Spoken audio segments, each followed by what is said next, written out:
was the Pink Roadhouse in Oodnadatta. Had to get that iconic little shot with the band in front of it, didn't I? Had a chat to the locals.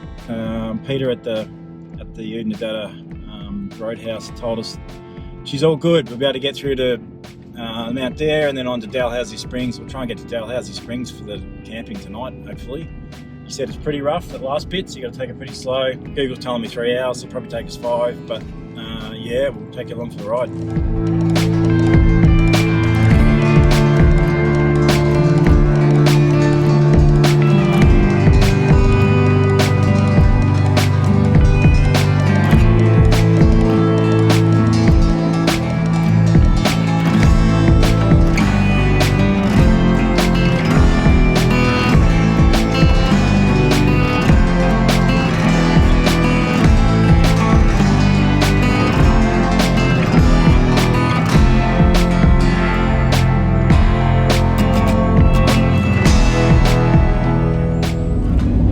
I feel like we're getting a taste of the Simpson Desert on this stretch of going up and down over sandhills. Obviously the road's quite hard, it's not sandy, but yeah, cresting these hills and having no idea what's happening on the other side, whether there's someone coming or the road disappears and you end up going off a cliff.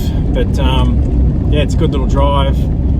Must be getting close to Mount Dare now because we've been driving for a good hour or more. Correction, we don't need to go to Mount Dare to get to Dalhousie. There's this other track. Just looked at the map again, and Peter at the Oodnadatta Roadhouse had drawn on. You can turn off here to the right before you get to Mount Dare and head up this track, which is signposted 4-wheel drive only, do not attempt after floods or rain, etc. So we'll see how we go. I reckon this is going to be pretty rough and slow, but it cuts a lot of time out of the trek, so it should end up about the same.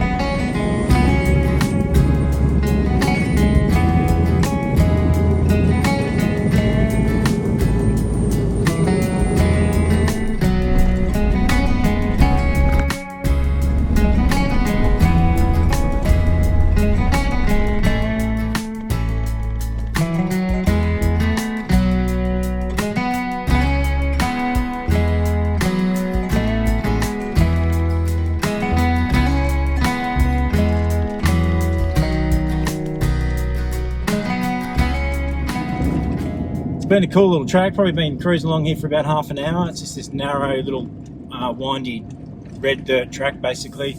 Crosses some pretty interesting country. We're down in some scrubby area now. We've just come through this like almost like a plateau with the sandstone cobbles everywhere and really green, like almost lush up there. It was a bit uncanny actually. A bit of water lying around in sheets in the paddock, so they must have copped a fair bit of rain up here as well. Yeah, we're heading through some scrubby country now. We just crossed what was meant to be the old Garn railway line area, but couldn't see any remnants of it at all. But we're about halfway to Dalhousie now, and just cruising, just doing 40 k's an hour. Looking forward to seeing what's ahead. I think I spoke too soon on the dry track situation. We've just hit a pretty sloppy spot. I'm going to have to try and hammer it through and see how we go. Yeah. Oh, and now the slippery bit. Good.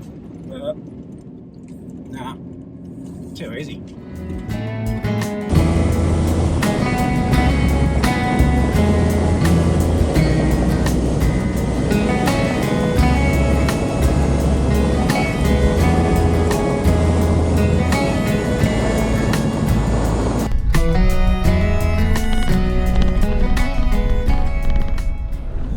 Just stopped in at the little information bay at the Wajira National Park entry point. Just thought I'd show you the map. So we turned off, we're coming up to Oodnadatta here, we turned off at Hamilton Homestead. Paderka was that crossing there at the Garn, but I couldn't see any evidence of it. There was a little house there that was sort of falling down, but not much else. Then we followed that through this creek country here, got a bit boggy in the spots. We're on the way up here, we've just crossed the national park, so we must be sitting right here. We'll get up to Dalhousie Ruins and then the Springs, where we'll camp for the night. We'll be able to do the loop back out tomorrow. We won't have to follow the same road. We might head up to Mount Dare, figure it out from there.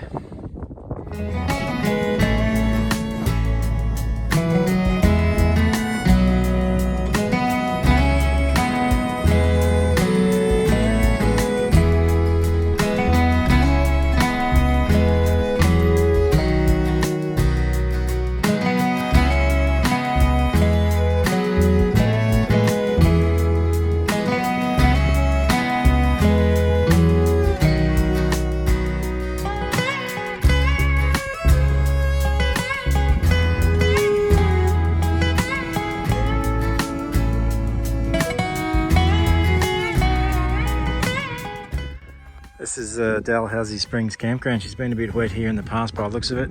See all the muddy tracks and all the footprints sinking into the mud. Pretty crazy. Wouldn't want to be here in the wet. We're one of only a couple of people here at the moment, which is interesting. No fires permitted, which is a little bit frustrating because it'll keep what I hear, the Mozzies are pretty bad around here, but I might retire early this evening if they kick off. The springs are over there somewhere, so I think we'll get our togs on and go and have a look.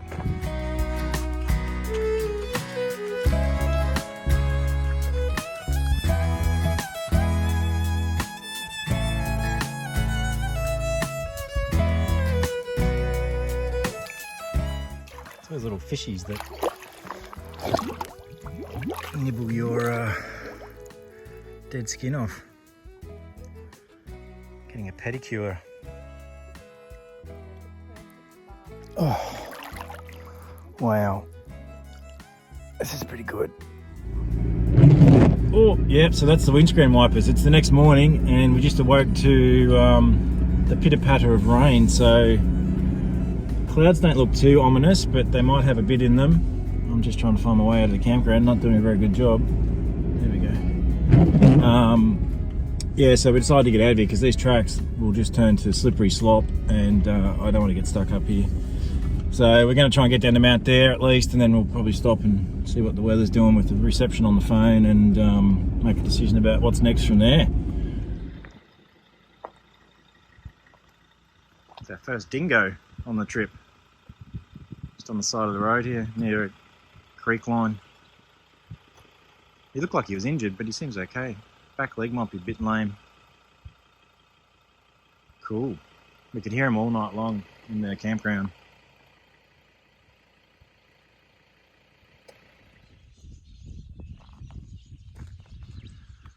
Looks like the rain's staying away, which is good. Just pulled up at the Possum Waterhole.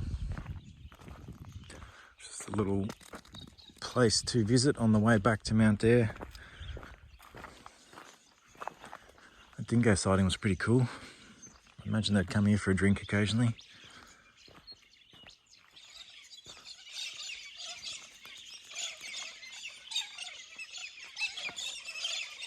The epic bird life. We were just looking at our wild foods plant book last night, and I was sitting around the camp and noticed there's ruby saltbush, and I think this is it. We've just spotted some next to the waterhole. Yeah, the tiny salty sweet fruits of this saltbush are a snack food. So I'm feeling like the darker red ones would probably be the ripest. I'm gonna have a little taste. Poisonous? Let's see if I leave to tell the tale. Actually really delicious. Yeah, so that was a food source for the local Aboriginal people. Which is the first sighting we've had of them, I suppose, because they're close to the waterhole too. Yeah. There's lots of saltbush out here, obviously, but I've never seen the one with the ruby red tomatoes growing on it. Pretty cool. And we're about 40 k's now from Mount Dare, I think, so we'll jump back in and finish the track and check in when we get there.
Yeah, so this is the Binns track. It's been fairly hectic actually already. We're still on the South Australian side. We're just coming up to the border now.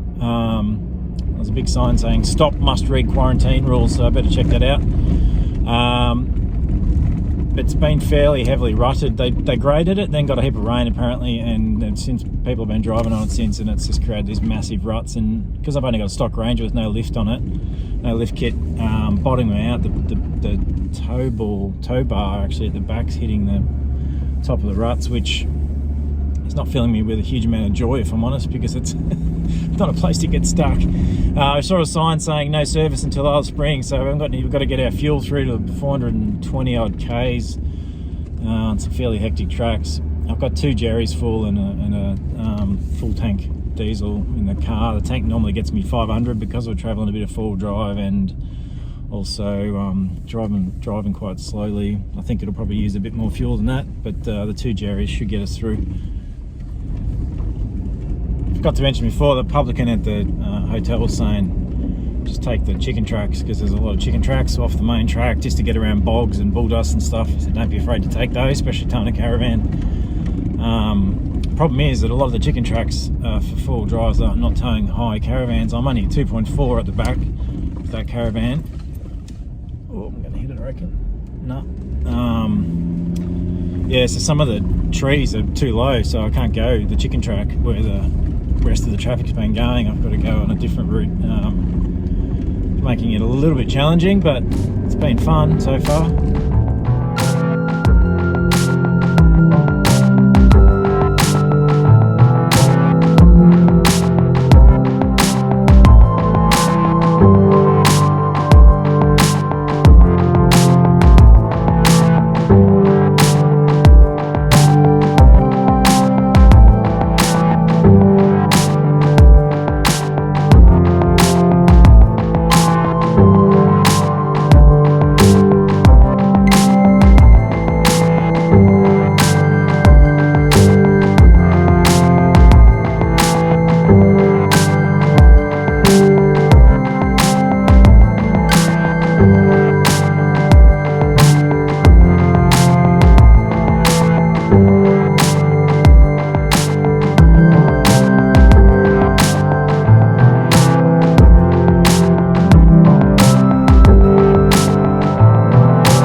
Far now to the homestead. It's a pretty diverse sort of country. Cruising through sand dunes, and it looked like on the edge of the Simpson. Really cool valley actually between 2 dunes for like 10 k's or so. It was awesome. Then we hit the Gibber Plains again, the rocky sort of outcrops, and then up and over onto clay pans, and they're all full of water because they hold water obviously with a clay base, and a bit of rain runs in there, and there's a heap of bird life around. Everything's really green. It's quite spectacular. The road's been pretty good. I mean, there's spots where it was pretty chunky and mudded up at the start there when we left the Mount Dare. First sort of half an hour was a bit sketchy in spots, but it's been pretty good. A lot better than I expected. I think we got lucky with the rain just knocking all the dust down, and the bull dust holes are firmed up. So I think we've got pretty lucky with that. Yeah, we'll camp in at Oodnadatta tonight, and then we'll figure out what's next after that. Fairly standard YouTube trick, I think, is to drive off when she gets to the door. You're hilarious. Oh, I have to go. I'll start walking. Hey, the rock face has changed. It's actually black now, not brown. Sharp tyre braking ironstone.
beyond sweet.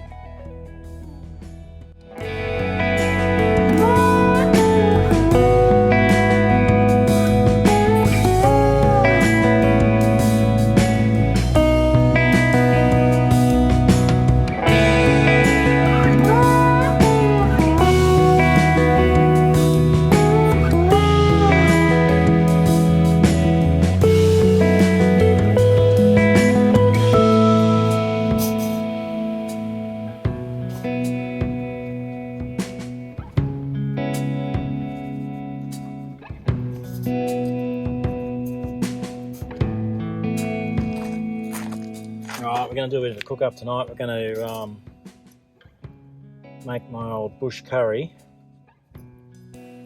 which has a bit of a twist. I cook the chicken, grill the chicken over the fire first, and then chop it up and chuck it into the dish later on. So that's the twist. Makes it taste heaps better, I find. So these are some thigh fillets that I got from the Oodnadatta general store. Still a little bit frozen, but we'll cook the shit out of them so they're okay.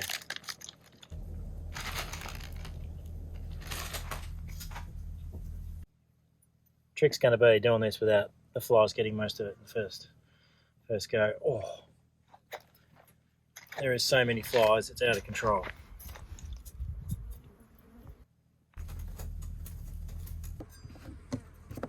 Carly's chopping up the vegetables, a bit of zucchini and some brock. And a few flies to go with it, I'd reckon. Out of control. Even on the lens. How's it looking? Starting to brown. As I said before, I'm just going to keep cooking it because it was a bit frozen. I don't want any raw bits. Food poisoning in the middle of nowhere. No thanks.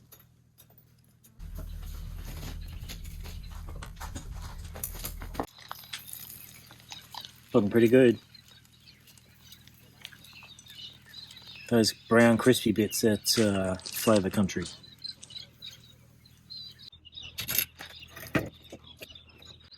Oh, flies make everything harder.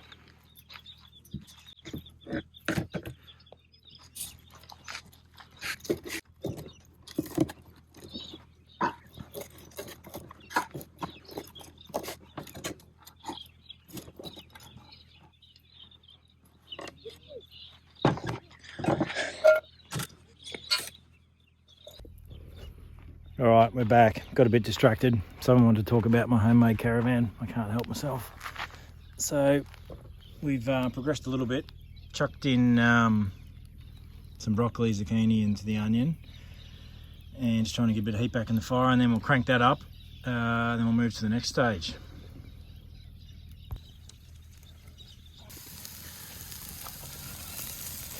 All right, it's starting to look pretty good.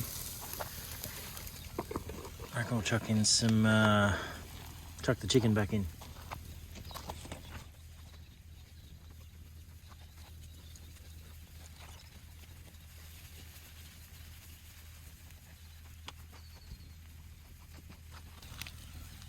It's going to roll with the sauce paste thing. No first principles stuff out here.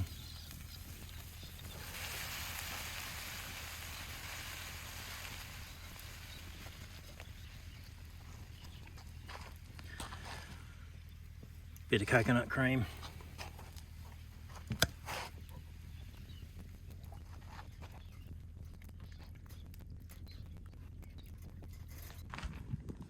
Just let all those flavours combine and job done almost. Just the odd microwave jasmine. Boom, straight in there. And then we're eating. So I'll give it on another 5 or 10 minutes on the flames over there, and then we're ready to roll. Okay, this is rocking. Just had the taste test.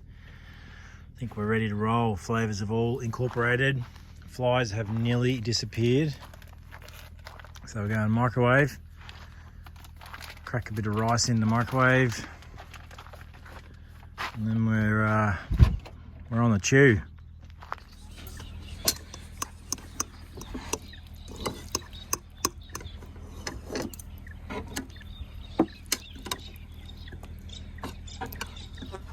Oh, flies are still... The sun's gone down. Aren't they supposed to go away? More? That's plenty for me, thanks.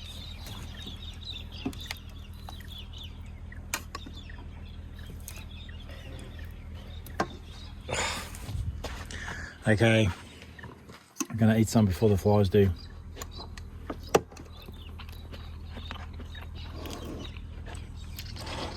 Yep, that's pretty good. Rock on, we're gonna eat this before the flies get us.